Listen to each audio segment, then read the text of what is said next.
ఈరోజు టాపిక్ ఏంటి అని అంటే ఒక పెద్ద ఆయన చెప్తున్నారు, ఒక పెద్ద కామెంట్ పెట్టారు. ఏంటబ్బా అని చెప్పేసి ఇంట్రెస్ట్గా చదివితే ఆయన ఏమని చెప్తున్నారని అంటే, వృద్ధాప్యం ఎంత కఠినంగా ఉంటుందో, ఎంత బాధగా ఉంటుందో ఈ రోజున నేను అనుభవిస్తున్నాను. నాలాంటి వాళ్ళు ఇంకా ఎంతోమంది మన సొసైటీలో ఉన్నారు. ఓపికగా ఉన్నవాడిని నేనే ఇన్ని రకాలుగా ఆలోచిస్తే అనారోగ్య సమస్యలతో ఉన్నవాళ్ళు, మంచాన పడ్డవాళ్ళు, వాళ్ళ పరిస్థితి ఏంటి అని చెప్పేసి ఆయనకు ఒక్కొక్కసారి ఆలోచన వస్తుందంట. ఆయన స్టోరీ అంతా చెప్పుకొచ్చారు. వీళ్ళు నలుగురు అన్నదమ్ములట, 2 ఆడపిల్లలు. అప్పుడు వీళ్ళ అమ్మ నాన్నగారు ఈ నలుగురు అన్నదమ్ములు చక్కగా ఉమ్మడి కుటుంబంలో ఉండి కలిసిమెలిసి ఉండి అందరూ ఒకే పొయ్యి మీద వండుకుని తిని అందరూ చక్కగా సరదాగా కలిసి ఉండేవాళ్ళు. మా అమ్మని నువ్వు చూడు, అమ్మని నువ్వు చూడని ఇలాంటి సమస్యలు ఏమీ వచ్చేవి కాదు. వాళ్ళ అమ్మగారు అనారోగ్య సమస్యలతోనే చనిపోయారు. వాళ్ళ అమ్మగారు చనిపోయిన తర్వాత వాళ్ళ నాన్నగారు చనిపోయారు. అమ్మకి ఎన్ని అనారోగ్య సమస్యలు ఉన్నా సరే కోడళ్ళు అందరూ కూడా చక్కగా ఆవిడ్ని చూసుకునేవారు.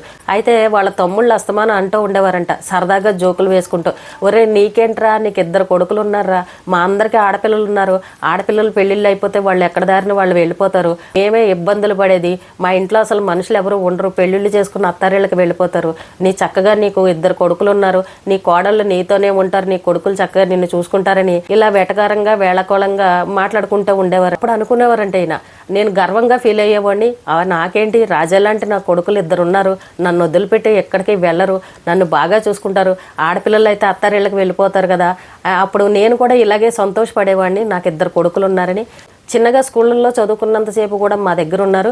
కాలేజీ వయసు వచ్చేసరికి కొంచెం దూర ప్రాంతాలకు వెళ్ళారు. ఇంకా పెద్ద చదువులు ఉద్యోగాలు అనేసరికి ఇంకా విదేశాలకు వెళ్ళిపోయారు. నేను ఒక్కొక్కసారి ఆ పాత రోజులను తలుచుకుంటే నాకే నవ్వొస్తూ ఉంటుంది. ఆడపిల్లలని ఆ రోజుల్లో అనేవారు, కానీ ఇప్పుడు మగపిల్లలు దగ్గర ఉండట్లేదు, ఆడపిల్లలు దగ్గర ఉండట్లేదు, ఇద్దరూ సమానం అని అంటూ విదేశాలకు వెళ్ళిపోతున్నారు. ఏంటి పరిస్థితి? ఇప్పుడు నేను ఒంటరివాడిని అయిపోయాను. నా భార్య కూడా ఈ మధ్యనే ఒక 6 నెలల కిందట చనిపోయింది. ఇప్పుడు నన్ను చూసేవాళ్ళు ఎవరు లేరు. 2 కోడళ్ళు ఉన్నా కూడా ఏంటి ప్రయోజనం? ఇంత డబ్బున్నా, ఎంత ఆస్తున్నా మనకంటూ మన దగ్గర మనుషులు ఎవరు ఉండరు. వృద్ధాప్యం ఎంత భయంకరంగా ఉంటుందో ఇప్పుడు ఈ రోజున నేను చూస్తున్నానని. అంటే ఈ మధ్యన ఆయనకు భార్య పోవడం వల్ల కొంచెం డిప్రెషన్లో ఉండడము, ఎవరూ లేరే ఒంటరితనాన్ని భరించడం వల్ల ఆ రకంగా మాట్లాడారేమో అని నాకైతే అనిపించింది. 2 కొడుకులు కూడా, ఒక అబ్బాయి పూణేలో ఉంటాడు, ఒక అబ్బాయి అమెరికాలో ఉన్నాడు. కోడళ్ళు కూడా ఇంకా వాళ్ళతోటి వెళ్ళారు, వాళ్ళ దగ్గరే సెటిల్ అయిపోయారు. ఇంకా చూడండి, ఆయనకు కొడుకులుండి ఏం ప్రయోజనం? ఇక అన్నదమ్ముల విషయానికి వస్తే 2 అన్నదమ్ములు చనిపోయారు, ఇంకొక తమ్ముడు ఉన్నాడంట. ఆ తమ్ముడు ఈయనే, ఇద్దరు కూడా ఇప్పటికీ మాట్లాడుకుంటూ ఉంటారు. తమ్ముడు కూడా కొంచెం దూరంలో ఉన్నాడు, ఎప్పుడైనా వెళ్ళి కలిసి మాట్లాడుతూ ఉంటారు తప్ప వాళ్ళు కూడా దూరంగానే ఉంటారు. ఈయనకున్న సొంత ఇంట్లోనే ఈయన అలా జీవితాన్ని గడుపుతున్నాడు. చెప్పుకోవడానికి ఇంత పెద్ద ఇల్లు కట్టాను, పిల్లలందరూ ఉంటారు, కలిసిమెలిసి ఉండాలన్న ఆలోచనతోటి చక్కగా అన్ని సదుపాయాలు పెట్టి ఇల్లు కట్టాను, కానీ ఈ రోజున పిల్లలు ఎవరూ లేరు. ఆ ఇంటిని చూసుకుని నాకు నేనే మురిసిపోవాలి. ఒకప్పుడు ఎంత కష్టపడి సంపాదించి ఇంత ఇంటిని కట్టాను కదా అని అనుకుంటాను, కానీ ఇప్పుడు ఆ ఇంట్లో ఉండడానికి పిల్లలు లేరు. ఎప్పుడైనా పోనీ పండగ వచ్చినప్పుడన్నా పిల్లలు వస్తారేమో అని అనుకుంటే కనీసం పండగ వచ్చినప్పుడు కూడా పిల్లలు రారు.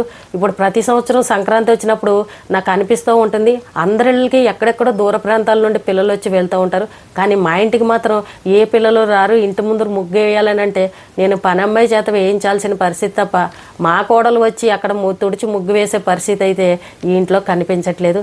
ఇంత కష్టపడి అంత ఇల్లు కడితే మాత్రం ఏం ప్రయోజనం? నేను ఏమన్నా కూడా పట్టుకెళ్తానా అని ఒక పక్క బాధగాను, ఓ పక్క ధైర్యంగాను ఆయన కామెంట్లో ఉందన్నమాట. పాపం పెద్దవాళ్ళు కొన్ని విషయాల్ని బయటకు చెప్పుకోలేక మన వీడియోలు ఇలాంటివి ఏవైనా చూసినప్పుడు వాళ్ళకి బాధ అనిపించి ఇలా ఎవరో ఒకరు ఏదో ఒక మెయిల్ని పెడుతూ ఉంటారు, కామెంట్లను పెడుతూ ఉంటారు.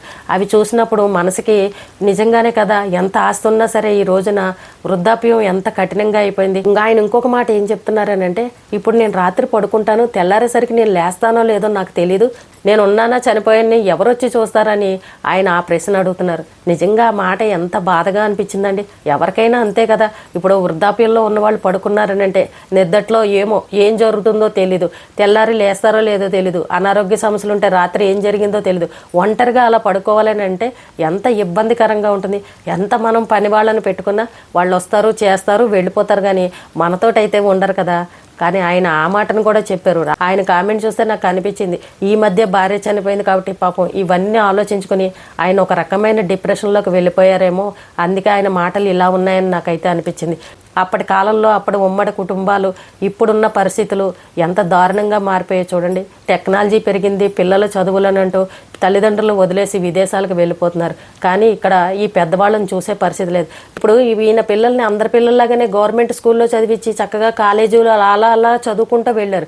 కానీ విదేశాలకు వెళ్ళాలన్న మోజుతోటి ఎవరో పిల్లలు వెళ్ళారు, మనము వెళ్దామన్న ఆలోచనతోటి వీళ్ళు పిల్లల్ని సరే వెళ్తారు, కొన్నాళ్ళు ఉంటారు, వచ్చేస్తారన్న ఆలోచనతోటి తల్లిదండ్రులు పంపించారు. కానీ అక్కడికి వెళ్ళిన తర్వాత వీళ్ళు ఇంకా ఆ సంపాదనకి, ఆ ఉద్యోగాలకి, అన్నిటికీ ఆ లగ్జరీ లైఫ్కి అలవాటు పడిపోయి అక్కడే సొంత ఇల్లు కొనేసుకోవడం, అక్కడే ఒక కారును కొనేసుకోవడం, ఇంకా పెళ్ళైన తర్వాత భార్యను తీసుకువెళ్ళిపోవడం, అక్కడే పిల్లల్ని కనడం, ఇంకా ఇలా సెటిల్ అయిపోయారు అనమాట. ఇప్పుడు ఈయన ఉన్న కొడుకు అమెరికాలో ఉన్నాడు, ఆ అబ్బాయి అక్కడ సెటిల్ అయిపోయాడు. ఇంకో కొడుకు పూనాలో ఉంటాడంట, ఆ అబ్బాయి ఎప్పుడో ఒకసారి వస్తూ ఉంటాడు, వెళ్తూ ఉంటాడు. చూడండి, చెప్పుకోవడానికి 2 కొడుకులున్న ఇద్దరు చెరోదారిని వెళ్ళిపోయారు. ఈయనకు చూస్తే పరిస్థితి ఇలాగా. ఆయన తమ్ముడు అంటూ ఉండేవాడంట, ఏంట్రా ఒకప్పుడు నీకు కొడుకులు ఉన్నారు కదా, నీతోనే ఉంటారని అనుకునే మేము వెటకారంగా అనేవాళ్ళం, ఇప్పుడు ఈ రోజున ఏంట్రా నీ పరిస్థితి ఇలా అయిపోయింది, ఇద్దరు చెరోదారిని వెళ్ళిపోయారు. మా పిల్లలు చూస్తే ఆడపిల్లలు అత్తారింటికి వెళ్ళిపోయారు, ఏదన్నా బాగున్నా బాగోపోయినా వాళ్ళ ఇళ్ళకి వెళ్ళి అయితే మేమేమి ఉండవు, వాళ్లే వచ్చి మమ్మల్ని చూసే పరిస్థితి ఉంది, ఏంట్రా మన జీవితాలు ఇలా అయిపోయాయి అని చెప్పేసి అన్నదమ్ములు ఇద్దరు కూడా మాట్లాడుకుంటూ ఉంటారంట. కానీ పిల్లల్ని ఎవరు గట్టిగా రెట్టించడం, దెబ్బలాడడం ఇంక ఇలాంటివి ఏమీ చేయలేరు కదా. చెప్పుకోవడానికి డబ్బు చేతిలో ఉంది, అవసరమైతే పని వాళ్ళని పెట్టుకుని ఏదో ఒకటి చేయించుకుని అలా జీవితాన్ని గడుపుతున్నారు. చూడండి, డబ్బు ఉన్న వాళ్ళ పరిస్థితులు అలాగే ఉన్నాయి, డబ్బు లేని వాళ్ళ పరిస్థితులు అలాగే ఉన్నాయి. జీవితానికి ఆసరా ఉండాలి అని అనుకుంటాం.